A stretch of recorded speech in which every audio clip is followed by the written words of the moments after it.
ये टाइमलेसनेस की अवस्था, ये बॉडीलेसनेस की अवस्था, जहां आनंद ही आनंद है। और देखिए, जहां ये दो चीजें नहीं हैं, वहां एक चीज और होती है जिसकी तुम तलाश में हो।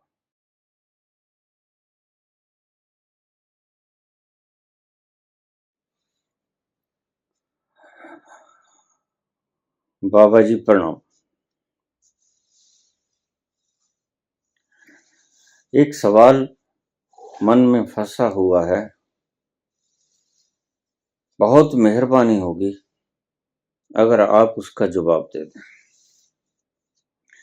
यद्यपि इस बात के जवाब से मेरी किसी तरह की आध्यात्मिक उन्नति होने को नहीं है, परंतु एक बहुत बड़ा भ्रम टल जाएगा। जो लोग कहते हैं कि चमत्कार होते नहीं। 1998 की बात है, मैं और मेरी पत्नी आपके पास आए थे। आपसे कहा था कि हमें पुत्र चाहिए, हमारे 4 पुत्रियां हैं। आपने थोड़ी देर गहराई में जाकर आंखें मूंद ली, फिर बाहर आए और बोले कि जाओ, लड़का हो जाएगा। बाबा, तुम्हें आज बताओ, हम परीक्षण करवा के आए थे, गर्भ में लड़की थी।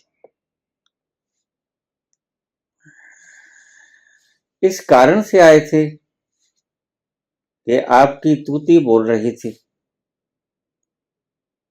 परीक्षा है। तो सच पूछो तो हमने अबॉर्ट करवा देना था, लेकिन जैसे ही आपने कहा पुत्र ही होगा, विश्वास नहीं आया।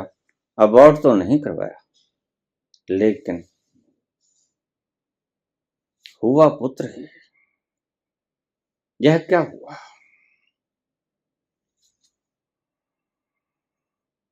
जिस मशीन ने फीमेल बताया, बेबी गर्ल बताया,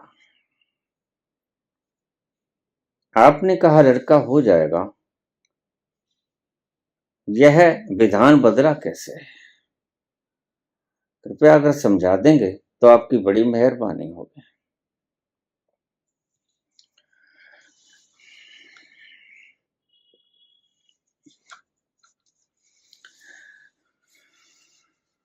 इसके लिए आपको गहराई में उतरना पड़ेगा, बहुत गहराई में उतरना पड़ेगा। वैसे मैंने इस बात को बार बार आपको इशारे किया है। घटनाओं को बदला भी जा सकता है, घटनाओं को रोका भी जा सकता है, घटनाओं को समाप्त नहीं किया जा सकता, बस बदला जा सकता है, रोका जा सकता है। यह होता कैसे? आइए हम फिर उन्हीं पुरानी राहों पे चलें।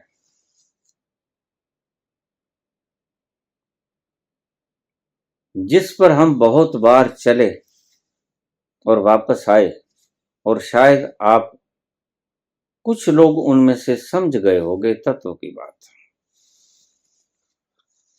मैं सदा ही एक जंक्चर पॉइंट की बात करता हूं, और वो जंक्चर पॉइंट जो कोई देख लेता है, बस उसके शक्ति और आनंद का पारावार नहीं रहता। बहुत गहरे तल पर गया हुआ व्यक्ति सबसे पहले उस जंक्चर पॉइंट पर जाता है, और जंक्चर पॉइंट से वह सीधा निकल जाता है उस स्थान पर जहां आप स्वयं विराजमान हो। उसी को स्वर्ग कहा गया, वहां खुशी बहुत है। उसी में कल्प वृक्ष कहा गया, क्योंकि वहां से आप जो भी मांगोगे आपको मिलेगा। क्यों? क्योंकि आप मालिक हो गए संसार के। तो यहां आकर जो व्यक्ति पहुंच जाता है उसे हम कहते हैं ओमनी प्रेजेंट, वह सर्वव्यापक हो गया। इस अस्तित्व के कोने कोने में वो प्रवेश कर गया। सर्वशक्तिमान, सारी शक्ति उसी की है, क्योंकि सब जगह वही है। सब जगह वही है तो शक्ति भी उसी की हो गई। और सर्वज्ञ, सब जानता है, क्योंकि वो सब जगह है, इसलिए वह सब कुछ ही जानता है।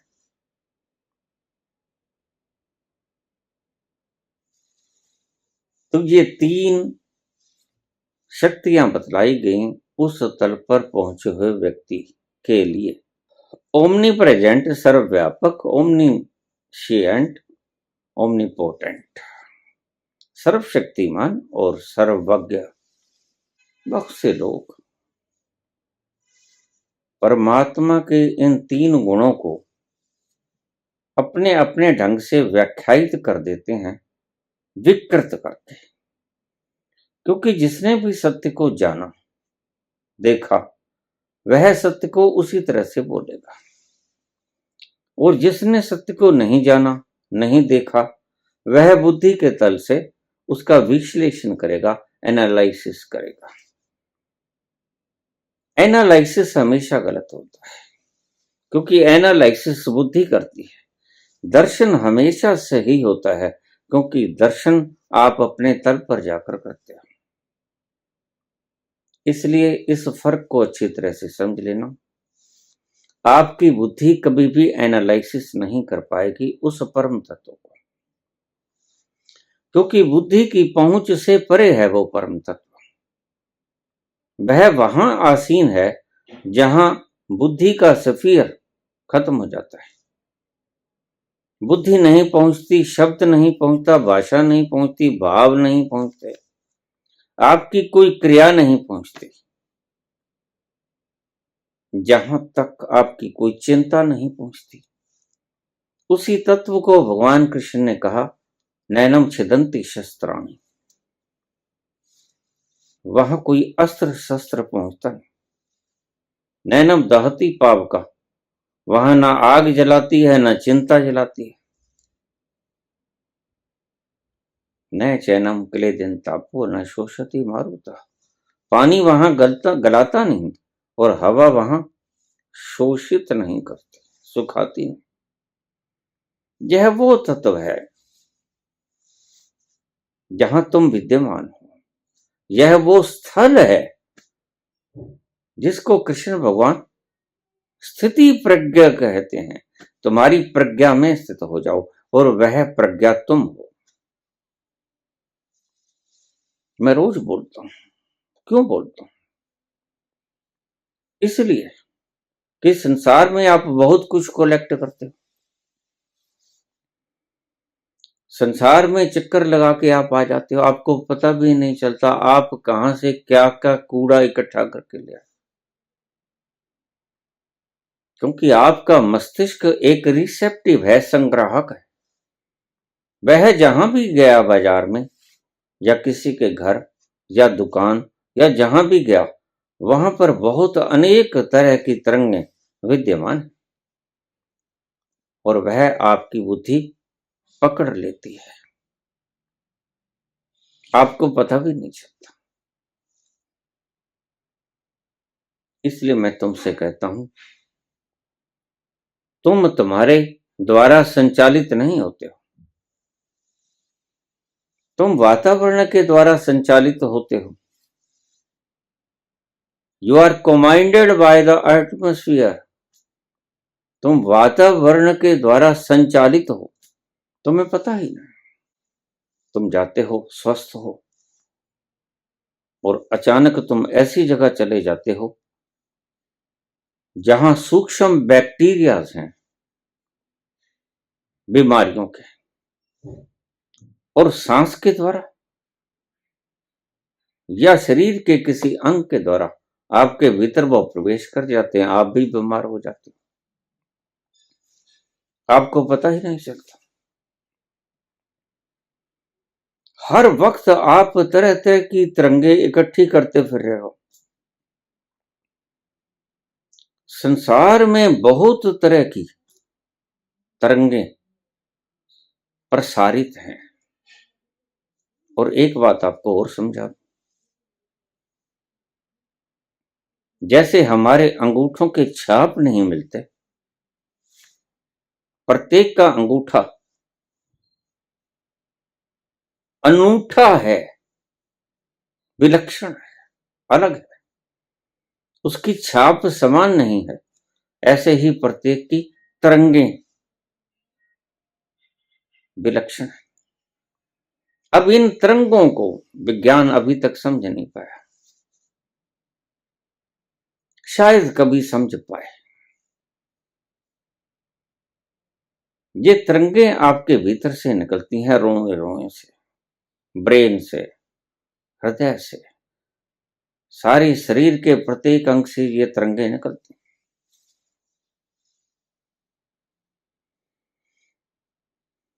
और आप संग्राहक हो, आप इन तरंगों को पी जाते हो।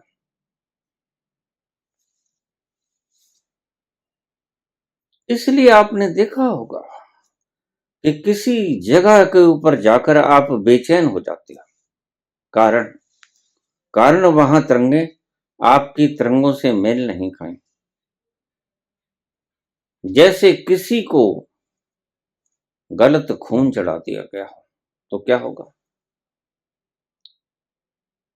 जैसे किसी ए पॉजिटिव वाले को, ए नेगेटिव वाले को, ए बी वाले को कोई अन्य तरह का खून चढ़ा दिया जाए, आप कहोगे खून तो समान है, खून तो जीवनदायी शक्ति है। लेकिन अगर विपरीत तरह का या विलग तरह का खून चढ़ा दिया जाए तो मृत्यु हो जाएगी। बड़े कमाल की बात है। वही भोजन आप खाते हो, वही भोजन दूसरा खाता है।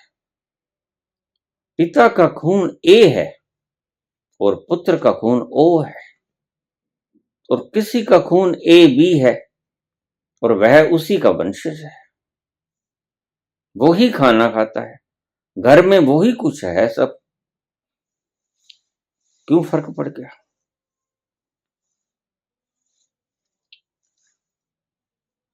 ऐसे ही प्रत्येक जगह के ऊपर विलग विलग तरह की तरंगे प्रसारित हैं। कहीं आप जाओगे आपको बड़ी शांति मिलेगी। इस बात को आपको समझा दूं, जहां जाने से आपके पास कोई साइंस नहीं है, जहां जाने से आपके मन को शांति मिले, वहां बार बार जाना। आपको चाहे इसका विज्ञान ना पता हो, आप विज्ञान को खोजने की चेष्टा भी मत करना। आप साइंस की तरह, साइंटिस्ट की तरह इसको काट छांट के कोशिश भी मत करने कि यहां शांति क्यों, वहां मैं गया था, वहां उपद्रव था। ये दोनों में फर्क क्यों है? यहां भी वही स्थान, वहां भी वही स्थान, लेकिन यहां की तरंगे आपको मैच कर गई और वहां की तरंगे आपको मैच नहीं की, वो आपको रिएक्शन कर गई, वो आपके मन में उत्पात मचा गई, कोलाहल मचा गई, डिस्टरबेंस क्रिएट कर गई। लेकिन आप किसी धार्मिक स्थल पर जाते हो या किसी ऐसी जगह पर जाते हो जो आम है, वहां जाकर आप एकदम से शांत हो जाते हो। तो मेरी इस बात को आप थोड़ा सा हृदय में बसा लेना, जहां जाने से आपका मन शांत हो जाए, जहां जाने से आपका मन ठहर जाए, खुशी मिले, एक जरोखा, आपको महसूस हो, आपको मस्ती सी, खुमारी सी, आनंद सा महसूस हो, समझ लेना कि यहां की तरंगें तुम्हें मैच कर गई, माफिक आ गई। वहां बार बार जाना, बस मंदिर, गुरुद्वारा, मस्जिद, चर्च, इनमें जाने का यही कारण था।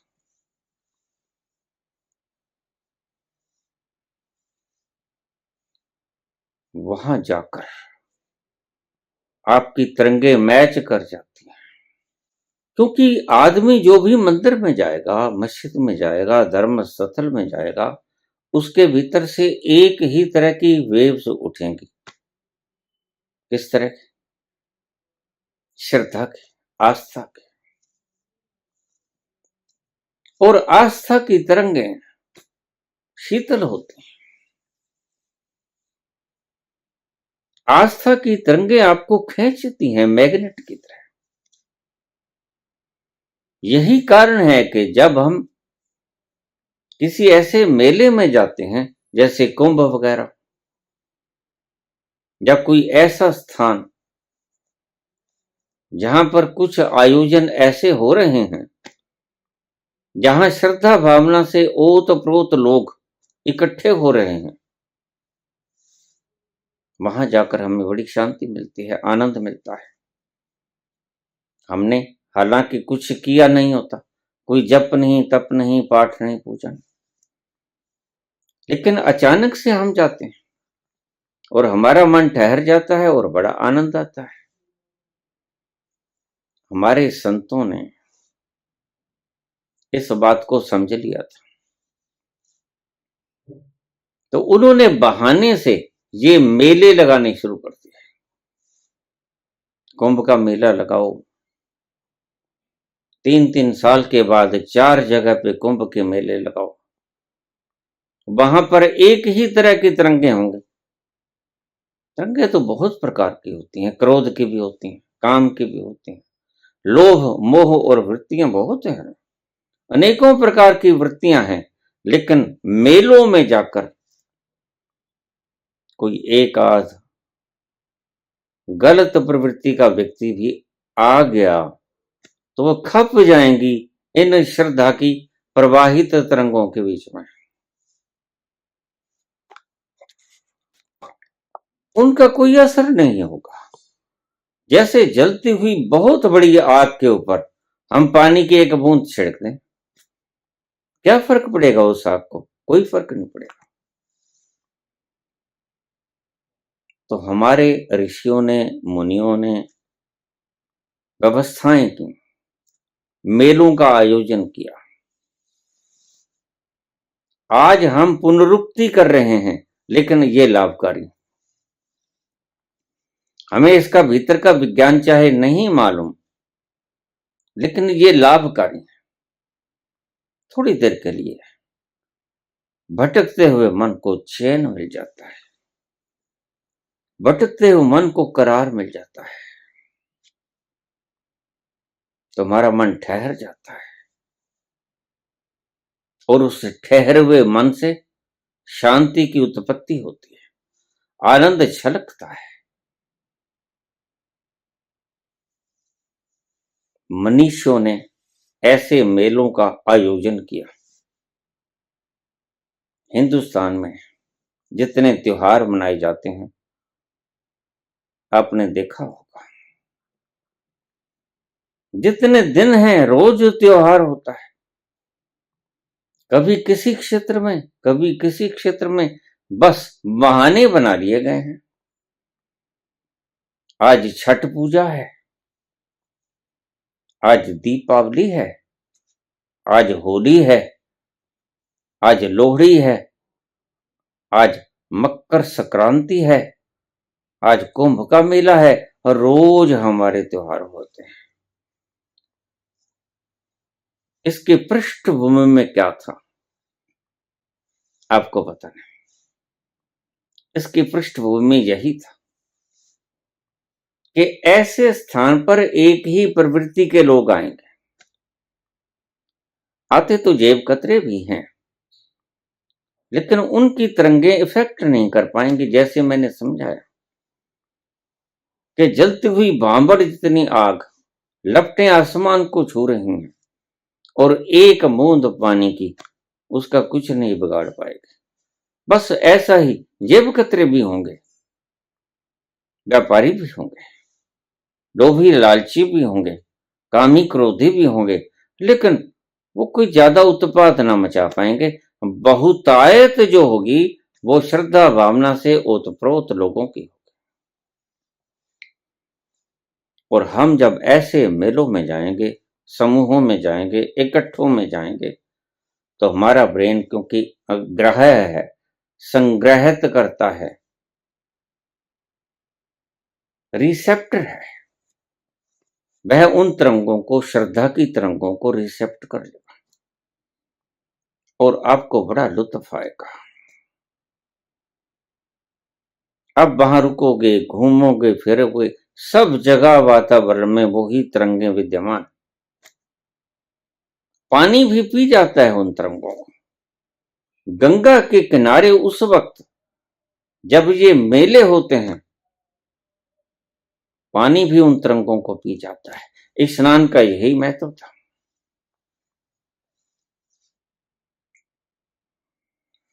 पानी श्रद्धा की तरंगों को पी गया।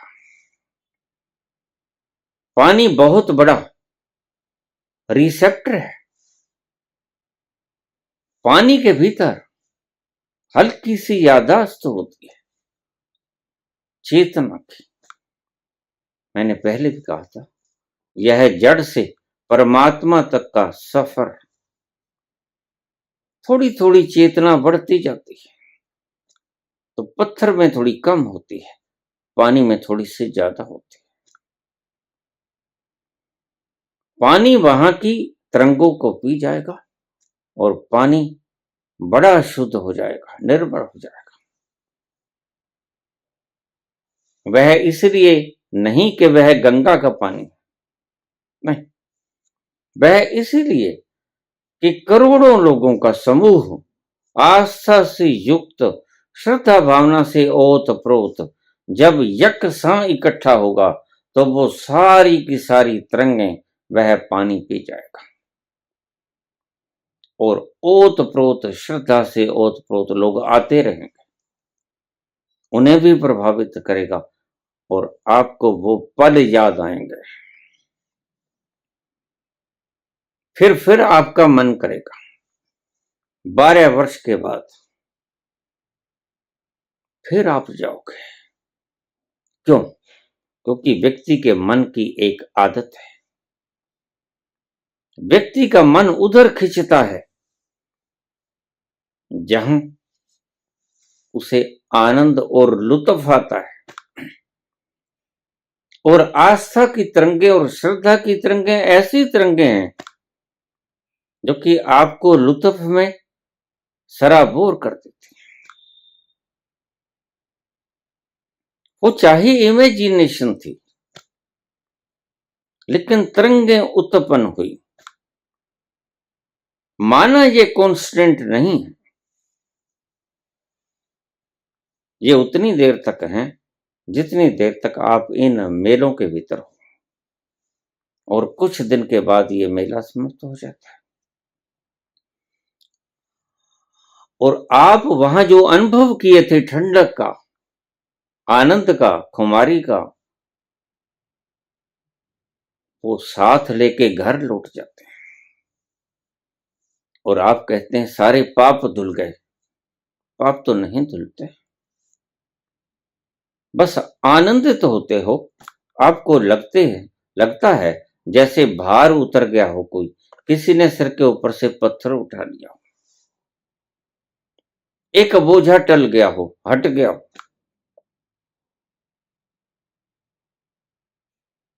लेकिन ये संतों ने अन्वेषण करके खोजी गई चीजें थी संतों की। जैसे विज्ञान खोजें करता है, इन्वेंशंस, वैसे ही हमारे मनुष्यों ने भीतर की इन्वेंशंस की। पश्चिम ने विज्ञान की इन्वेंशन की बाहर की, और हमारे पूर्व के मनुष्यों ने अपने अंतस की खोजें की। जितनी भीतर की खोजें पश्चिम में हुई, उससे कहीं ज्यादा पूर्व में हुई, और जितनी बाहर की खोजें पूर्व में हुई, उससे कहीं ज्यादा पश्चिम में हुई। क्यों? क्योंकि खोजी लोग पश्चिम में बाहर की खोज कर रहे थे, वो पदार्थ हो या मन हो, बाहर की खोज कर रहे थे, और पूर्व में अपने अंतस की खोज कर रहे थे। इसलिए ये धरती आस्था की धरती मानी गई। इस धरती ने वो तरंगे पी ली हैं जो सदियों सदियों तक उसकी माटी के भीतर जमी रहेंगी और सुगंधी फैलाती रहेंगी। ये था कारण। यही कारण है कि हम संतों के पास जब जाते हैं तो हमें बड़ा आनंद आता है, वक्त ठहर जाता है, वक्त ऐसे गुजर जाता है जैसे वक्त होता ही नहीं। शरीर का भान ऐसे भूल जाता है जैसे शरीर है ही नहीं। तुम अपने सारे गम भूल जाते हो, तुम अपनी सारी सोच और सारे तनाव, सारे बोझ भूल जाते हो, और तुम समझते ये है कि मेरे सारे पाप नष्ट हो गए गंगा जी में स्नान करने से। नहीं, वो सिर्फ वहां की तरंगे पीने से आपको थोड़ी देर के लिए एहसास अच्छा हुआ। तेरे पास आके, तेरे पास आके मेरा वक्त गुजर जाता है, तेरे पास आके मेरा वक्त गुजर जाता है। दो घड़ी के लिए गम जाने किधर जाता है,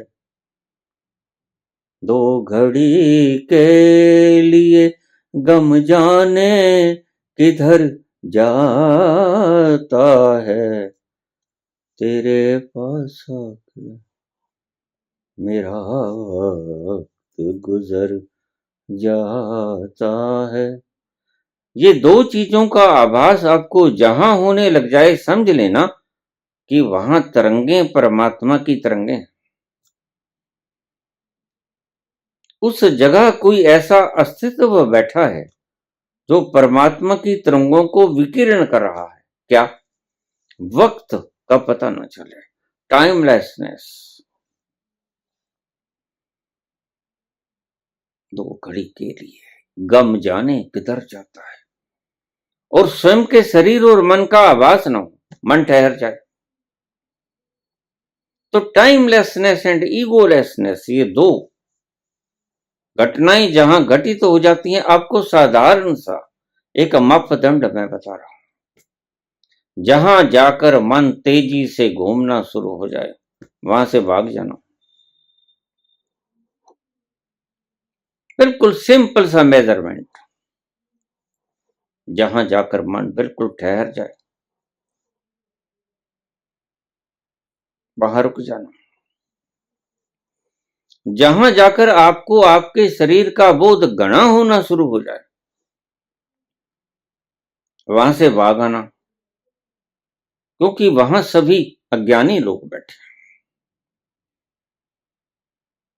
शरीर का भान है, सबके भीतर मैं की चिल्लाहट है। बोलते चाहे ना हो, लेकिन तरंगे बता देते हैं कि यहां कैसे लोग बैठे। अगर वहां जाकर आपका मन नहीं ठहरता तो वहां से वापस आ जाना, और अगर वहां जाकर आपको वक्त पास करना मुश्किल हो जाता है तो वहां से भाग आना। ये 2 मेजरमेंट मैंने आपको बताए, जहां रुकने का दिल करे और जहां पता ना चले कि हुए तो 5-10 मिनट हैं, हम अभी अभी तो आए थे और देखा हाँ 2 घंटे बीत गए। ये कैसे हुआ? वक्त ठहर जाता है और शरीर का अनुभव समाप्त हो जाता है। ईगोलेसनेस, मैं हूं, ये भाव समाप्त हो जाता है और समय कब बीत गया ये भाव समाप्त हो जाता है। यह एक ट्रेलर है, फिल्म आपके भीतर है। यहां से शुरू करो, किसी ऐसे सतल पे चले जाओ जहां जाके आपका मन ठहर जाए। लेकिन कुंभ रोज तो आता नहीं, 12 वर्ष के बाद आता है। और हिंदुस्तान में 4 जगह कुंभ लगते हैं 3-3 वर्ष के बाद। कभी नासिक चले जाओगे, कभी हरिद्वार चले जाओगे, 3-3 वर्ष के बाद आप चारों जगह के ऊपर चले जाओगे। लेकिन 3 वर्ष क्या करोगे? यहां तो हर पल चैन चाहिए, यहां तो हर पल तुम्हारा मन भटकता है। यह तुम्हें दुख के आगोश में ले जाता है। कब 3 वर्ष आए? अगर सभी जगह भी तुम जाओगे मेलों में,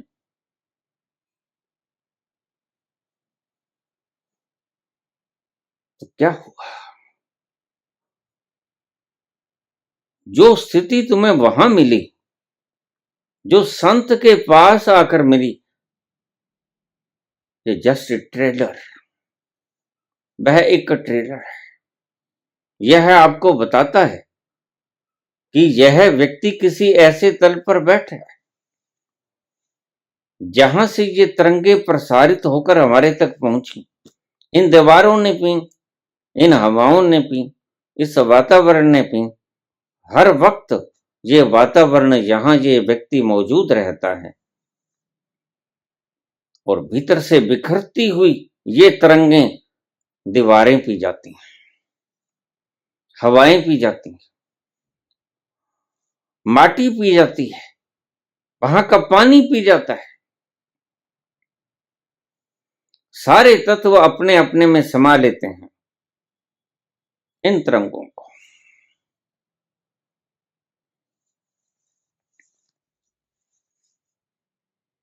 तो अगर आपको परमानेंट मुस्तकिल यह स्थिति चाहिए,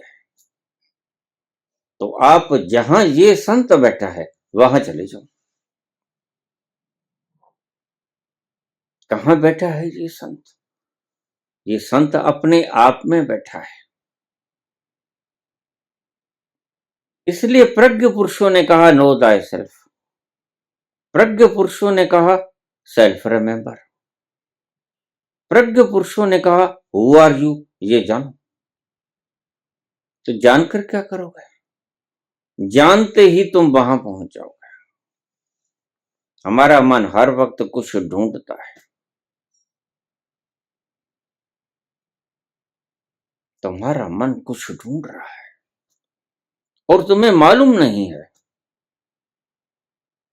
कि ढूंढ क्या रहा है। तुम्हारा कुछ खो गया है, तुम कुछ भूल गए हो और उसकी चाहत में कि क्या भूल गए हो जो पाना चाहते हो, तुम उसकी तलाश में चलते हो और तलाश में जाते जाते जिसकी तलाश में गए थे वो भूल जाते हो। और जो रास्ते में तुम्हें कंकड़ पत्थर मिलते हैं, रंगदार बंटे मिलते हैं जिनसे बच्चे खेलते हैं, खिलौने मिलते हैं, वो तुम इकट्ठे करना शुरू कर देते हो। वो तुम अपनी पोटली में डालना शुरू कर देते हो। क्या लेने निकले थे और क्या भर के आ गए पोटली में, ये तुम्हें खुद भी पता नहीं चलता। क्योंकि जो व्यक्ति भूल जाता है उसे अगर यही पता हो कि वह क्या भूला है, तो बस वो वहां पर जाकर चीज को उठा ही ले। बस तुम्हें ये नहीं पता कि तुम ढूंढ क्या रहे हो। तुम ढूंढ रहे हो मस्ती, खुमारी, आनंद, ये टाइमलेसनेस की अवस्था, ये बॉडीलेसनेस की अवस्था, जहां आनंद ही आनंद है। और देखिए, जहां ये दो चीजें नहीं हैं, वहां एक चीज और होती है जिसकी तुम तलाश में हो। जहां आपको स्वयं के देह का अभिमान नहीं होता, और जहां आपको समय का ज्ञान नहीं होता, भान नहीं होता, वहां आनंद होता है, वहां खुमारी होती है। उस तल पर चले जाओ अगर परमानेंट उस अवस्था में रहना है। और अगर क्षणिक रहना है तो इन मेलों में चले जाओ, कोई हर्ज नहीं। थोड़ा सा स्वाद मिल जाएगा उस आनंद का, उस मस्ती का, उस श्रद्धा के उन्माद में तुम भी थोड़ी देर के लिए लिप्त हो जाओगे और तुम भी चैन में आ जाओगे। तुम्हारी सारी चिंताएं भूल जाओगे तुम। लेकिन वहां से तुम कुछ लेके आना, अनुभव लेके आना कि वहां क्या था ऐसा जो मेरे शरीर को रोमांचित कर गया था, जो मुझे अपनी ओर खींच गया था, जो मुझे आनंदित कर गया था, जो मुझे रस में डुबो गया था। वहां ऐसा क्या था? बस उसी की तुम तलाश में हो। किसी से पूछना मत। किसी से पूछोगे तो वह तुम्हें अलग अलग से कारण बताएगा। कोई कहेगा तुम्हारे भीतर धन का अभाव है, कोई कहेगा मान सम्मान का अभाव है, तुम्हें किसी ने सम्मानित नहीं किया, तुम्हें पुरस्कार नहीं मिला, तुम्हें भारत रत्न नहीं मिला, तुम्हें पद्मश्री नहीं मिला, इसके लिए कोशिश करो। कोई कहेगा सिक्कों की कमी है, डॉलर जुटाओ। कोई कहेगा जमीन जायदाद की कमी है, कोई कहेगा पुत्र पौत्रादि की कमी है, स्त्री पुरुष की कमी है। अलग अलग से सभी व्यक्ति बता देंगे कि इस कारण से तुम्हारा मन भटक रहा है। कोई भी सही नहीं, क्योंकि अगर इसे ही पता होता तो यह खुद ही खोज लेता। तुम अज्ञानियों से पूछते हो और अज्ञानी तुम्हें वही बताते हैं जिसकी खोज वो कर रहे हैं। अज्ञानी धन जुटा रहा है, वो चाहे आध्यात्मिक चैनल चला रहा है, लेकिन जुटा रहा है धन, तो उसकी तलाश क्या हुई? उसकी तलाश धन हुई। रवि तुम्हें यही कहेगा, बल इकट्ठा करो। उसकी तलाश खुद की धन है। वो कभी निर्धनता में गया नहीं। जहां तुम बिल्कुल निर्धन हो जाते हो, वहां वो पहुंचा नहीं। जहां तुम्हारा अहंकार अपना बल खो देता है, तो ये लोग कहेंगे बल इकट्ठा करो।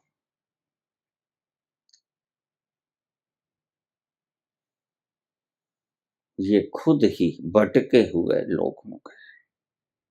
इन्हें पता नहीं है कि खोजी को तलाश किस चीज की है, प्यासा क्या ढूंढ रहा है। इनको प्यास लगी नहीं, इनको भूख लगी नहीं, और अगर लगी भी है तो ये इन्होंने भी गलत दिशा पकड़ ली है। बस इनका नाक कट गया है। अब नाक कटवा बैठे, अपनी कुर्सी इस्तीफा दे दिया, तो अब परमात्मा मिल गया ये तो कहना मजबूरी हो गई। अब ये तुम्हें शिक्षाएं देंगे, अब ये तुम्हें नॉलेज देंगे, अब ये तुम्हें सूचनाएं देंगे, अब ये तुम्हें तुम्हारे भटकते हुए मनों का इलाज बताएंगे। अब तुम बंधे हुए हो, किस चीज से बंधे हुए ये बताएंगे, और कैसे मुक्ति हो ये बताएंगे, यद्यपि ये स्वयं नहीं जानते। हम अक्सर एक मजाक किया करते हैं कि किशोरी बोल रही थी कि तुम्हारे बेडरूम में जब तुम संभोग करो तो कोई कन्या नहीं होनी चाहिए छोटी। इत्तेफाक से वहां से ओशो निकल गए। ओशो कहते मानो मत, पहले अनुभव करो फिर बोलो। मानो मत, जानो, पहले अनुभव करो फिर बोलो। और एक किशोरी बोल रही है कि जिस बेडरूम में तुम संभोग करो वहां कन्या नहीं होनी चाहिए। हम हंसा करते हैं इस चुटकुले पर। ये ऐसी ऐसी चीजों को प्रसारित करती हैं कन्याएं। मुझे कभी कभी ऐसा लगता है कि कोरेक्टर ढीला है, अन्यथा ऐसी बातें कौन कह पाएगा। ये मास्टर व्यक्ति ही तो बोल पाएगा।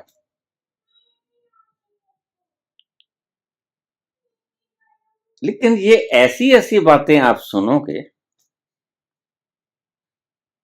कि आप दंग रह जाओगे। इनको किशोरियां कहते हुए शर्म आती है। कहां से लेके आए अनुभव, या के बिना अनुभव के, बिना दिमाग के बोल रहे हैं। दिमाग है भी या नहीं है, ऐसा कुछ हमारे हिंदुस्तान में आज प्रचारित और प्रसारित हो रहा है। मैंने एक बीके के समर्पण करने वाली साधिका से पूछा, मुझसे कभी कभी बात कर लेती। बहुत से साधु साध्वियां अलग अलग धर्मों से मेरे से निरंतर संपर्क में रहते हैं। मैंने पूछा तुमने समर्पण क्यों किया। बहुत सी साध्वियों से बात हुई और मुझे बड़ी हैरानी हुई। बाबा अब आपसे क्या झूठ तो बोल नहीं सकते, आपके आगे झूठ बोल सकते ही नहीं। वास्तव में बात यह है, उसने कहानी सुनाई मुझे और मैं उसकी कहानी को सुनकर दंग रह गया। ये समर्पण है या भय है। अब आप भी सुनिएगा कहानी, ये सत्य घटना है। और उसने बीके संस्था में समर्पण कर दिया। कुछ ऐसी ही अलग अलग संस्थाओं में जैन धर्म के अंदर साधुइयां भी हैं जो समर्पण कर देती हैं। और मुझसे जब बात पूछती हैं, किसी ने क्रिया योग सीखना है, किसी के भीतर किसी तरह का तनाव है या कोई समस्या आ गई, मुझसे साझा कर लेते हैं, बाबा इस समस्या का समाधान बता दो। कहती मैं शाहजहां के जीवन की पुस्तक पढ़ रही थी। मुमताज और शाहजहां के किस्से प्रेम के बड़े मशहूर हैं। शाहजहां ने मुमताज से बेपनाह प्यार किया था और उसकी यादगारी में ताजमहल बनाया था। ये ताज, मुमताज शब्द का आखिरी शब्द है। मुमताज, महल उसका नाम था, मुमताज महल उसका नाम था। उसी की यादगिरी में ताजमहल बनाया गया। मैंने कहा फिर उससे तुम्हारा क्या संबंध हुआ समर्पण का। और मैं दंग रह गया। एक बार की झरनाटा उठा मेरे शरीर में। अरे ऐसे ऐसे कारण भी हो सकते हैं समर्पण के। तो फिर क्या हुआ। बाबा, मैंने जब पढ़ा कि ये मुमताज महल, उसका पति उसे प्यार तो बहुत करता था, लेकिन अपने 14वें बच्चे को जन्म देते वक्त वह प्रसव पीड़ा के दर्द को सहार न सके और प्राण त्याग दिए, मर गए। बस मैंने उसी दिन सोच लिया कि शादी तो नहीं कराना है, किसी संस्था में समर्पण कर देना है। लोग इतनी छोटी छोटी बातों के लिए समर्पण कर देते हैं। आप जब अंत उसको फरोलोगे, खंगालोगे, तो आपको समझ आएगा। अब मृत्यु का भय,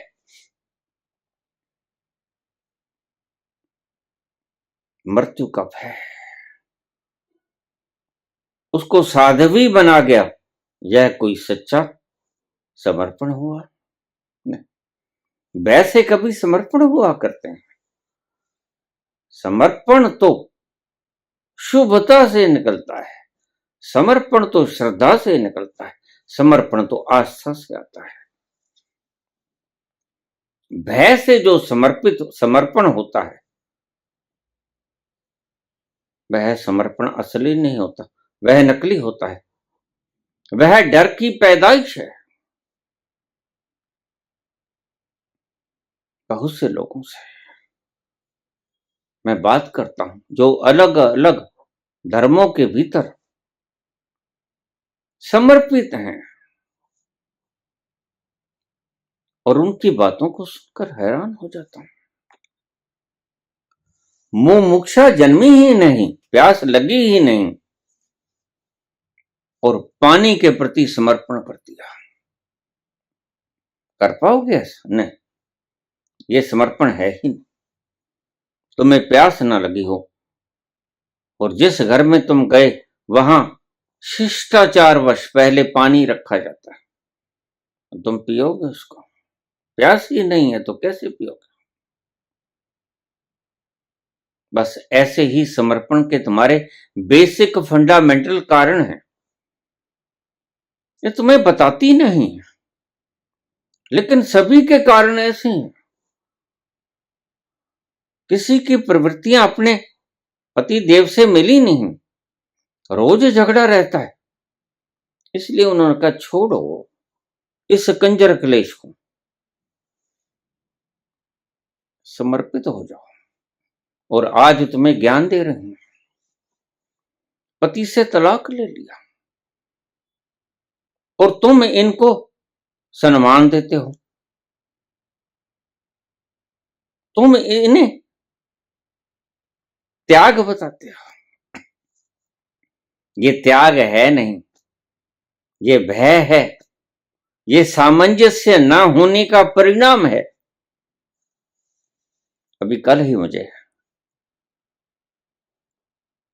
एक शिक्षक का फोन आया, बाबा घर में विकृति बड़ी रहती है, तनाव है, झगड़ा रहता है। मैंने कहा फिर त्याग कर दो। कहती त्याग तो मैं उनसे मांगती हूं क्योंकि अत्याचार वो करते हैं। मैंने कहा यही तो तुम्हारी गलती है। देखो जब झगड़ा होता है, कि तुम भी सभी सुन लेना मेरी बात को, हर घर में झगड़े होते हैं, और ये कहावत है जहां दो बर्तन होंगे वहां खड़केंगे, टकराएंगे, आवाज होगी। हर घर में झगड़े होते हैं, तो क्या करें? बहुत से लोगों के प्रश्न मेरे पास आए, तो मैं कहता हूं तुम त्याग करो, तुम त्याग करो। तुम क्या चाहते हो? तुम चाहते हो दूसरा त्याग करे? नहीं, भगवान राम ने हमें यही सिखाया था।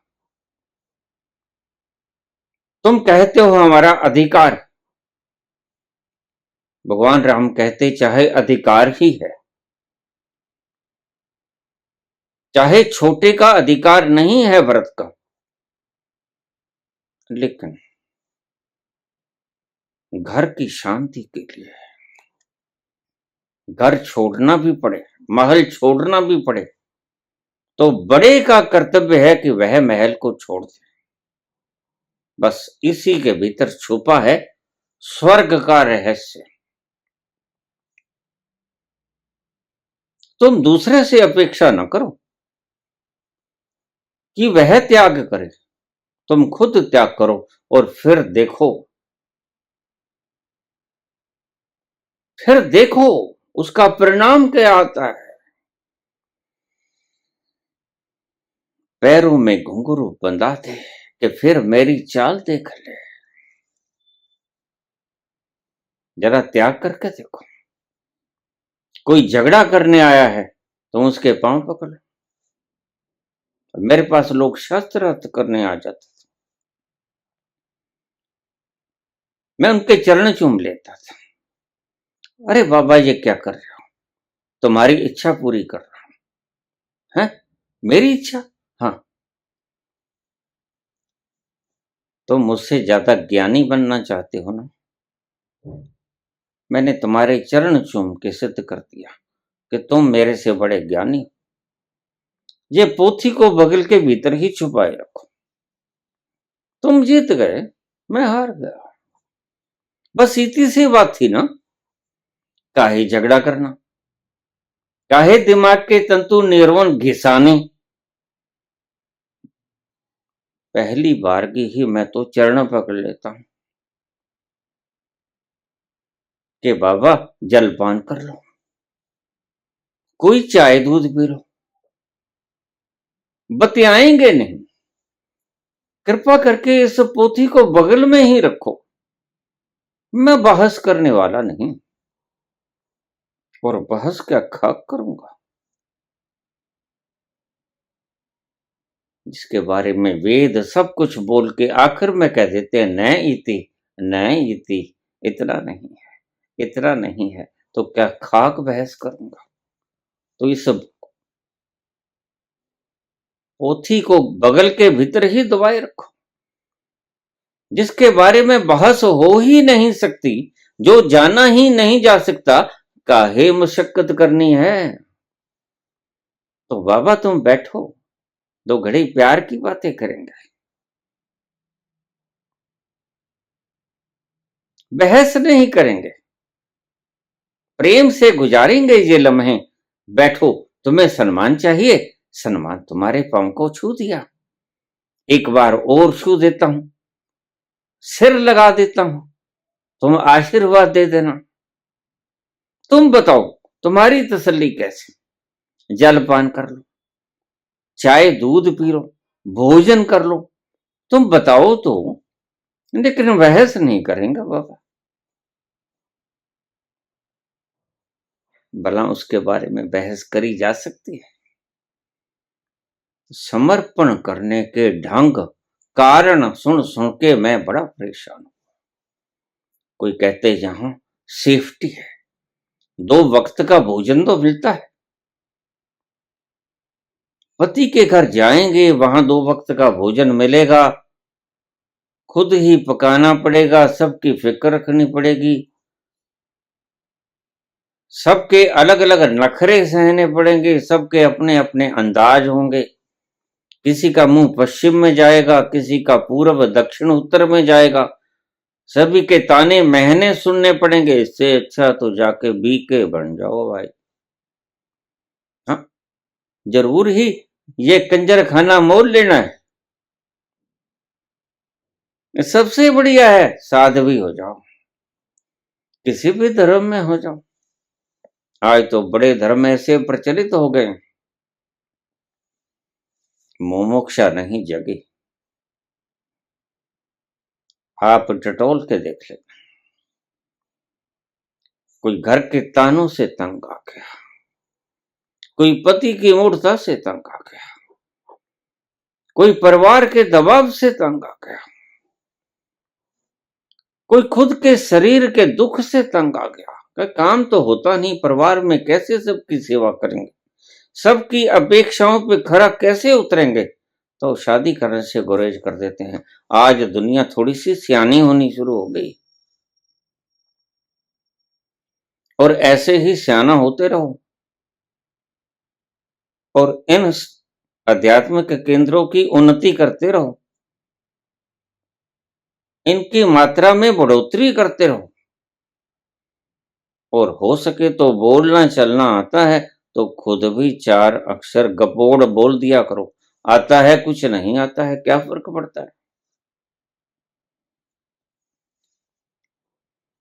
तो कहती 14वें बच्चे के वक्त जब गौहर खान का जन्म हो रहा था, वह मर गई और मेरे मन के भीतर डर बैठ गया कि अरे, ये मैं तो बच्चे का जन्म नहीं दे पाऊंगी, इतनी पीड़ा होती है। और शास्त्रों ने डराया है कि जब बच्चे का जन्म होता है तो जैसे 200 हमारे शरीर की 200 हड्डियां तड़क करके टूट गई हों, इतना दर्द होता है। हालांकि आज विज्ञान ने बड़ी तरक्की कर ली है,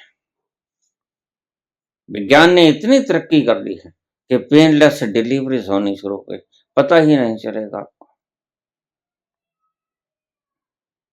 लेकिन फिर भी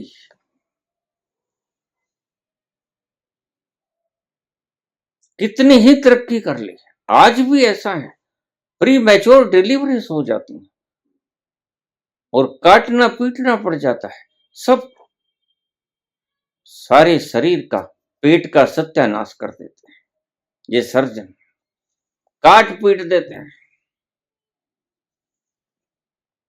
भला मुमुक्षा थी? नहीं, मुमुक्षा बिल्कुल नहीं थी। ऐसे ही तुम्हारे समर्पण है, तुम थोड़ा गौर से भीतर जाके देखना कि तुमने समर्पण आखिर किया क्यों। ऐसे ही तुच्छ तुच्छ कारण निकलेंगे, छोटे छोटे। बाबा ये कैसे हुआ? हम मशीन से चेक करा के आए, लड़की थी, आपने कह दिया जाइए। थोड़ा सा विश्वास भी था और बेविश्वासी भी थी, लेकिन हमने कहा जहां 4 वहां 5 हो जाएंगी, अब के बाबा को तो टक्कर देनी ही पड़ेगी, इसे कुछ भी समझ लो। लेकिन हैरानी की बात यह है कि लड़का ही हुआ। बाबा ये चमत्कार कैसे हुआ? तो मैंने वो जंक्चर पॉइंट बताया, उस जंक्चर पॉइंट से नीचे जाकर जो एक पॉइंट आता है जहां तुम ओमनीपोटेंट, ओमनीसिएंट, ओमनीप्रेजेंट होते हो, वहां तुम मालिक होते हो इस सृजना के, वहां तुम इस सृष्टि को जो हुक्म देते हो वो बदल जाता है, कानून त्याग देती है सृष्टि।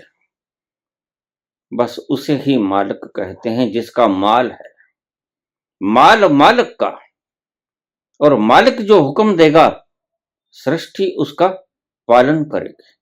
अनुपालन करती करती सृष्टि सब कुछ बदल देगी। हमारे शास्त्रों में ऐसी घटनाएं मिलती हैं। बहुत से तार्किक लोग मेरे पास आ जाते हैं, तो जरा सोचिए, गौतम अपनी धर्म पत्नी को श्राप देता है कि जा तू शिलावत हो जा, और उसकी धर्म पत्नी शिलावत हो जाती है, अहिल्या। क्या हुआ? प्रकृति ने स्त्री को शिला कैसे बना दिया? गौतम उस तल से बोले थे, ब्रह्म मुहूर्त का वेला था, उत्पात करती हुई उसे दिखाई पड़ी, यद्यपि उसकी आंखों का धोखा था।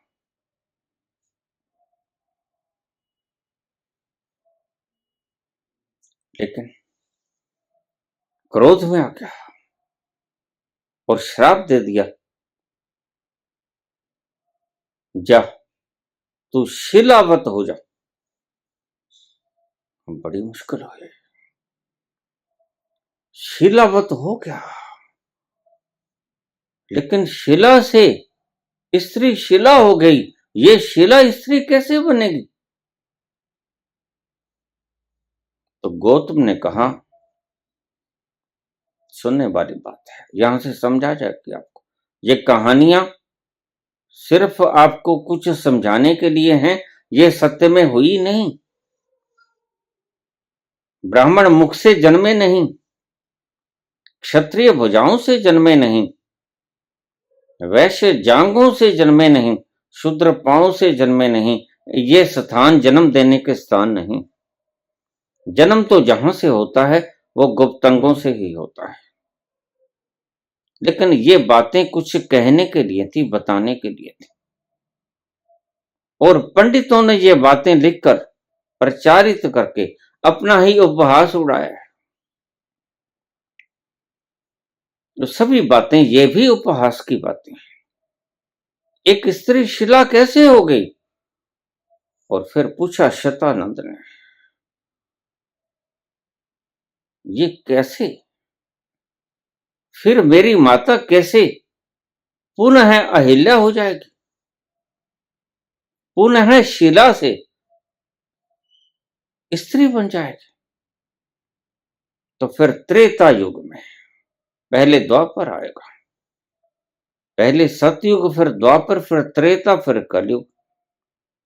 तो तीसरा आएगा त्रेता, द्वापर, एक सतयुग। तो तीसरा आएगा त्रेता, और त्रेता में भगवान राम अवतार।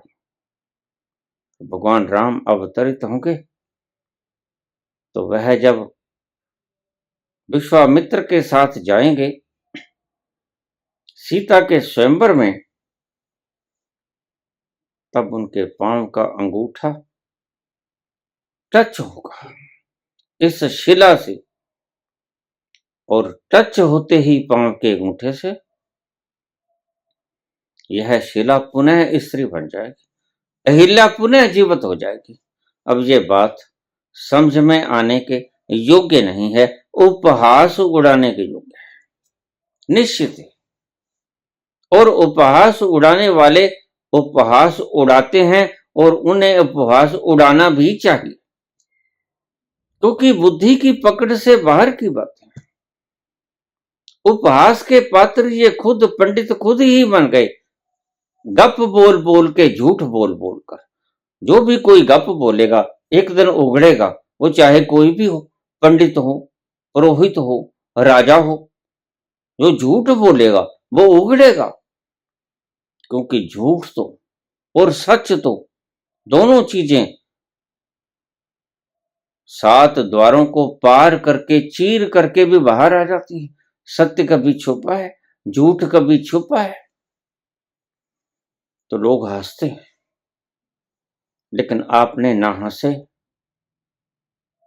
ना आपने कटाक्ष किया, आपने सिर्फ प्रश्न किया, क्योंकि परिणाम मिल गया था। मशीन ने कहा लड़की है और आपने कहा लड़का है, लड़का हुआ, भ्रम मिट गया। लेकिन ये हुआ कैसे? अगर बता दें तो बड़ी मेहरबानी होगी। हाँ बिल्कुल, लोगों के मन की ये धारणाएं भी समाप्त हो जाए। उस तल पर आकर आदमी सब कुछ बदल सकता है। तो शतानंद ने तपस्या की, तप किया, गहरी बातें हैं, और वीडियो ज्यादा लंबी हो गई है पहले से। शतानंद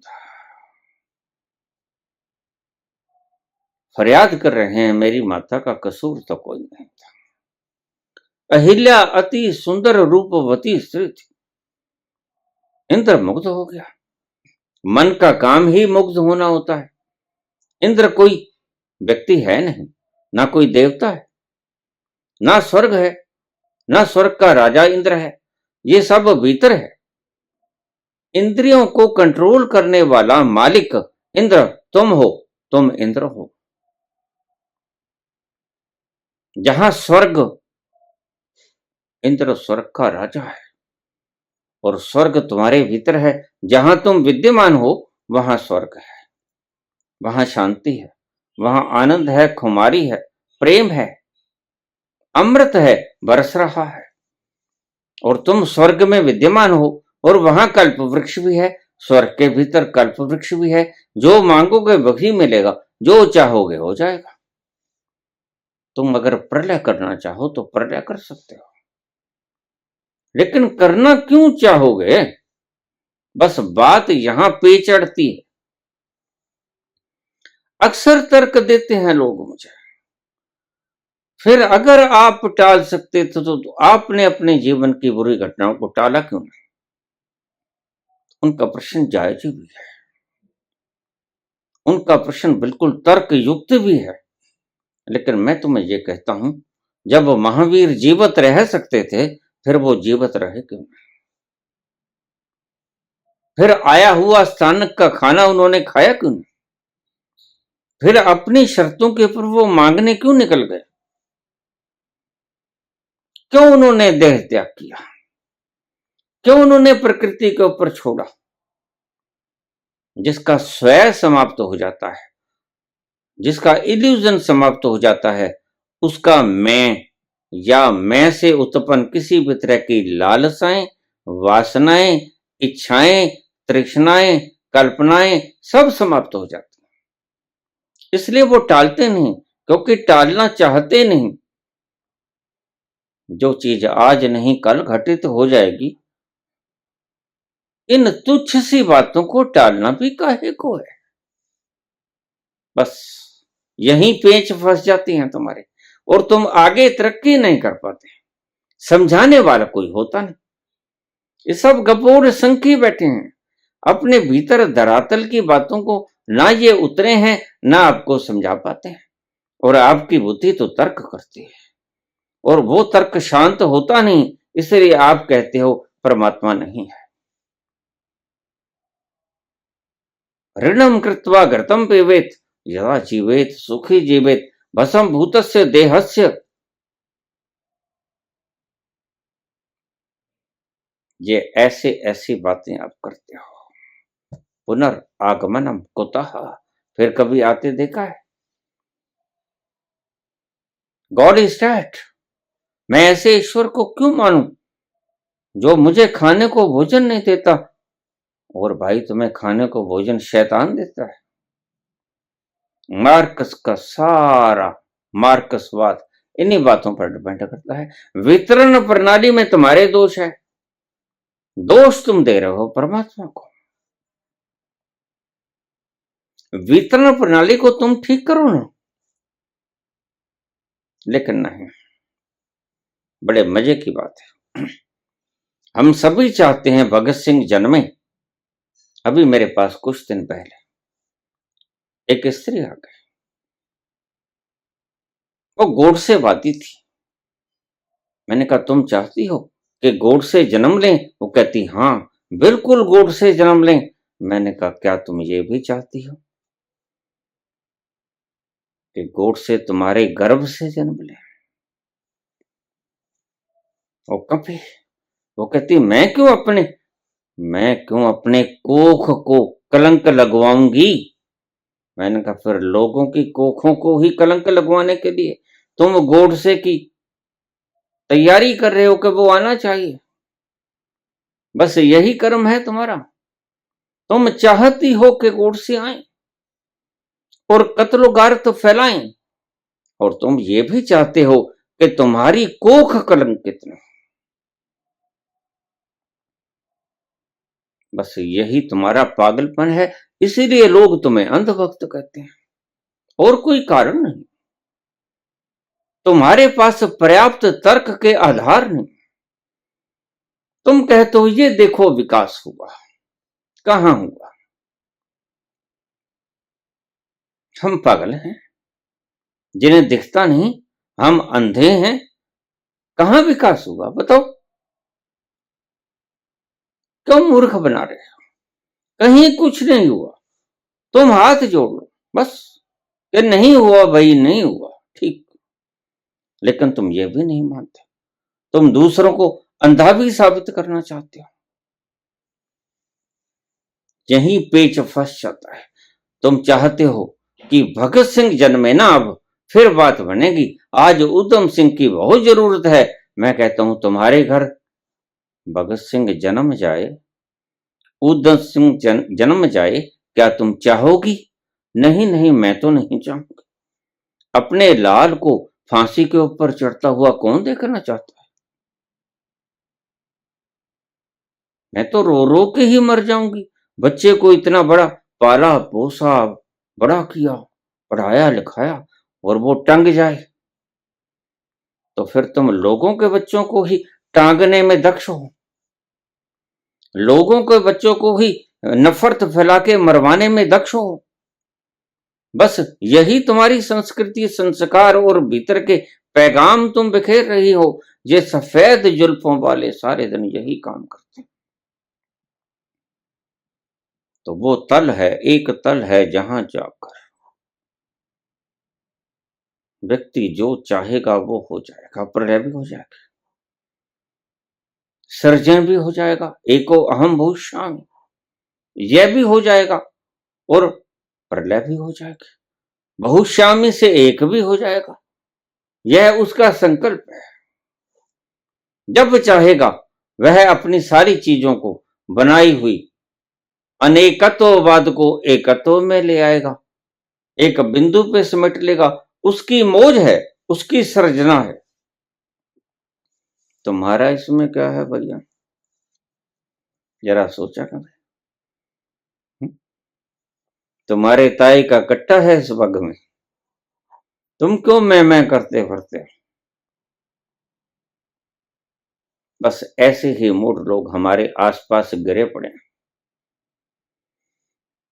तो क्या हुआ बाबा? बस यही हुआ। उस तल पर जाकर उस परमात्मा ने बोल दिया मेरे मुख से, I am just an instrument, मैं तो एक यंत्र हूं, और मैं इस चीज को भली भांति जानता हूं कि मैं एक यंत्र हूं, मेरा मुझ में कुछ है नहीं, मैं उसके हाथ की कठपुतली हूं, माल सारा उसका, मालिक भी वो, जैसा नचाए नचाए, उसकी मौज। मैं व्यवधान डाल भी नहीं सकता, चाहता हुआ भी नहीं डाल सकता, भ्रम पाल सकता हूं कि मैंने किया। करता तो वही है, करतार तो वही है, एक ओंकार सतनाम करता पुरख, निर्भो निर्वैर काल मूरत, अजूनी सैपम गुरु प्रसाद। है तो वही, करता तो वही। अब भगवान राम आएंगे और शतानंद बाजिद हैं। अरे पूरा द्वापर, और फिर त्रेता, और त्रेता के बिल्कुल अंत में भगवान राम आएंगे, और इतने साल तक क्या मेरी माता शिलावत पड़ी रहेगी? तो उसने तप किया, उसने गुजारिश की, द्रवित हृदय से प्रार्थना की कि बेकसूर थी मेरी माता। और एक करिश्मा हुआ। तुम घटनाओं की बात करते हो, यहां युग पलट दिए गए। तुम कहते हो घटनाएं प्री डिटर्मिन्ड कैसे हो सकती हैं, मैं कहता हूं यहां युग ही पलट दिए गए। उस तल पर जाकर युग पलट दिया गया।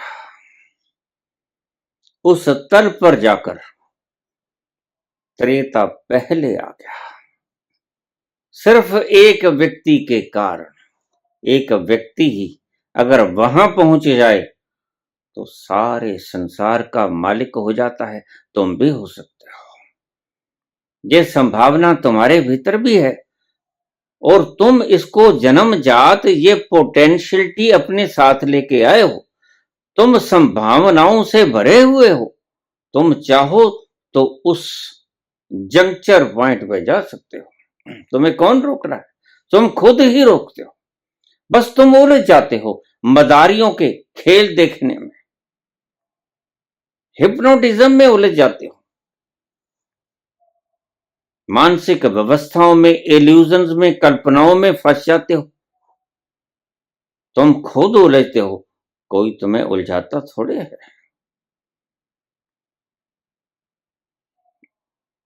परमात्मा। उस तल पर शतानंद गए, खुद गए। इसी को तप कहते हैं शतानंद का, जो अहिल्या का पुत्र था। और उस तल पर जाकर उन्होंने पलट दिया सारा। युग त्रेता पहले आया। मेरी माता एक युग देरी से न उठे, और द्वापर बाद में आया। कृष्ण ने पहले आना था, राम ने बाद में आना था। राम पहले आए, कृष्ण बाद में आए, और सिर्फ एक अहिल्या के कारण पहले आए। सारी घटनाएं पलटती गई ना। ये सिर्फ बातें आपको समझाने के लिए। ये घटनाएं हुई हो न हुई हो, ये कोई ज्यादा महत्वपूर्ण नहीं है कि ये घटनाएं हुई कि नहीं हुई। इतिहास के रूप में ये सत्य है या नहीं है, इनके ऊपर बहस मत करना।